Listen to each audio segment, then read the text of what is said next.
ऐतिहासिक कार्यक्रमाचे प्रमुख पाहुणे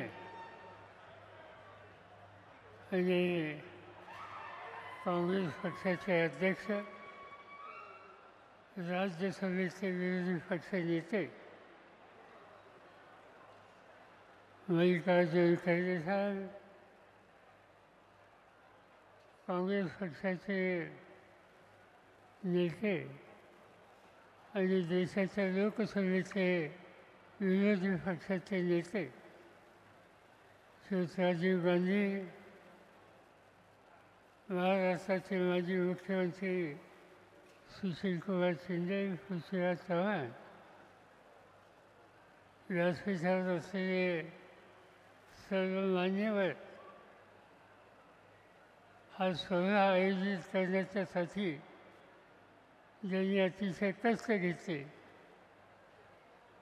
हे महाराष्ट्राच्या तरुण पिढीचे नेते विश्वजित कदम, व्यासपीठावरचे सगळे मान्यवर आणि उपस्थित सहकारी बंधू भगिनी, आजचा दिवस या ठिकाणी आल्याच्या नंतर महाराष्ट्राच्या कानाकोपऱ्यातून सार्वजनिक जीवनामध्ये काम करणाऱ्या महत्त्वाच्या मान्यवरांची उपस्थिती आज कडेगावांनी या परिस्थितीमध्ये आहे. आणि त्याचं महत्त्वाचं कारण डॉक्टर पतंगरावजी कदम यांचं अखंड स्मरण व्हावं यासाठी पुतळ्याचं अनावरण आणि अन्य कार्यक्रम आज या ठिकाणी आयोजित केलेले होते.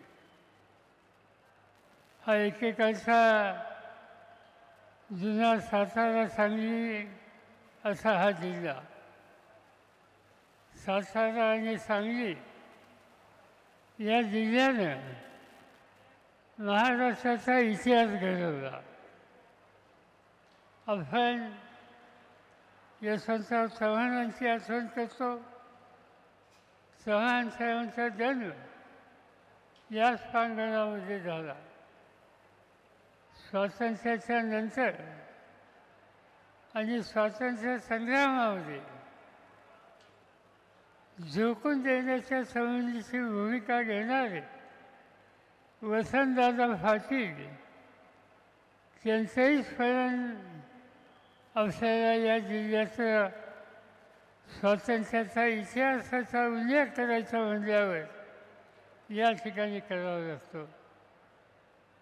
क्रांतिसिंह नाना पाटील की ब्रिटिशांना सरोक फळव करून दाखवण्याच्या संबंधीचं शौर्य ज्यांनी दाखवलं त्यांचंही स्मरण आपल्याला करावं लागेल.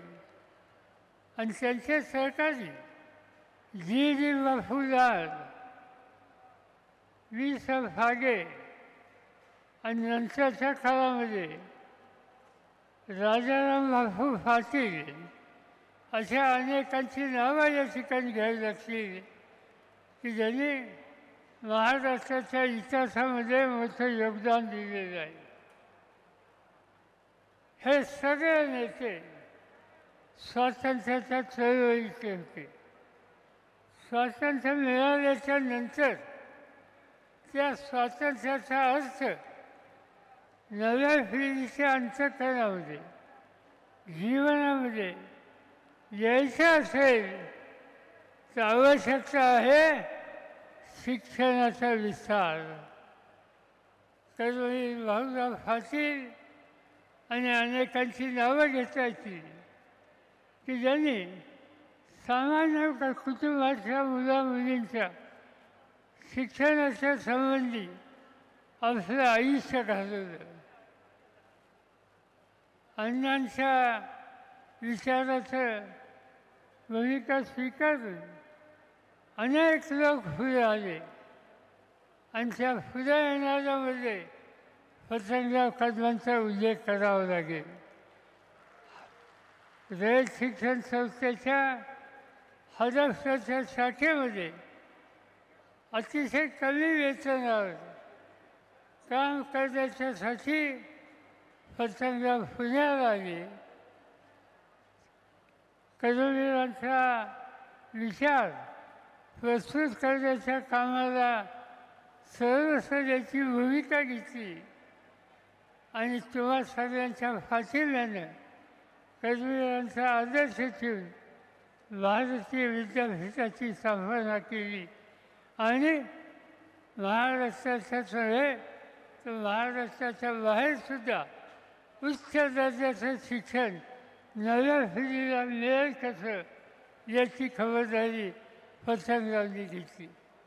पतंगराव आम्हा सगळ्यांच्याबरोबर रयत शिक्षण संस्थेमध्ये एक विश्वासानं काम करणारे आमचे सहकारी होते. कधीही त्यांनी कर्मवीरांचा विचार सोडला नाही. रयत शिक्षण संस्थेची बांधिलकी ही त्यांनी अखंड जपली आणि मला आनंद आहे आज त्यांच्या गैरहजेरीमध्ये तीच परंपरा विश्वजित कदम उत्तम रीतीने चालवत आहेत. त्याचं स्वागत आम्हा सगळ्यांना आहे. शैक्षणिक क्षेत्रामध्ये पतंगरावचं काम मोठं होतं हे सांगायची आवश्यकता नाही, पण मला एका गोष्टीचं स्मरण होते की हा सगळा एका काळचा दुष्काळी भाग, त्या दुष्काळी भागामध्ये शेतकऱ्याच्या संसाराला फुलवायचं असेल तर पाण्याची आवश्यकता होती आणि ती पाण्याची आवश्यकता खऱ्या अर्थानं भागवायचं काम मग ते ताकाडीचं धरण असेल, टेंबूचं प्रकल्प असेल, हे सगळे प्रकल्प या भागामध्ये लोकांच्या संसाराला प्रपंचाला मदत करण्याच्यासाठी पतंगरावनी उभे केले आणि दुष्काळ कायमचा हटवण्याच्यासाठी आपण काही करू शकतो या प्रकारचा इतिहास हा त्या ठिकाणी त्यांनी उभा केला.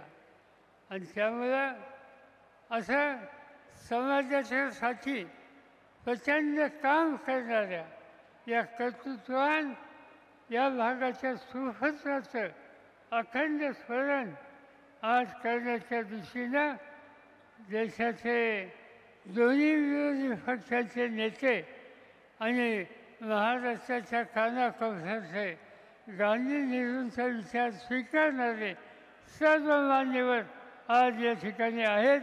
याचा मला मनापासूनचा आनंद आहे. आपण या कार्यक्रमाला हजर राहिलो, पण पतंगरावचा आदर्श, पतंगरावची विकासाची दृष्टी, पतंगरावचं शिक्षणाच्या क्षेत्राचं योगदान हे करण्याच्यासाठी आज विश्वजित प्रयत्नाची फराकाशा करतोय. तुमची माझी सगळ्यांची शक्ती, साथ आणि प्रोत्साहन विश्वजितच्या फाशीची राहील हीच खात्री या ठिकाणी जाहीरपणाने देतो आणि माझे 2 शब्द संपवतो.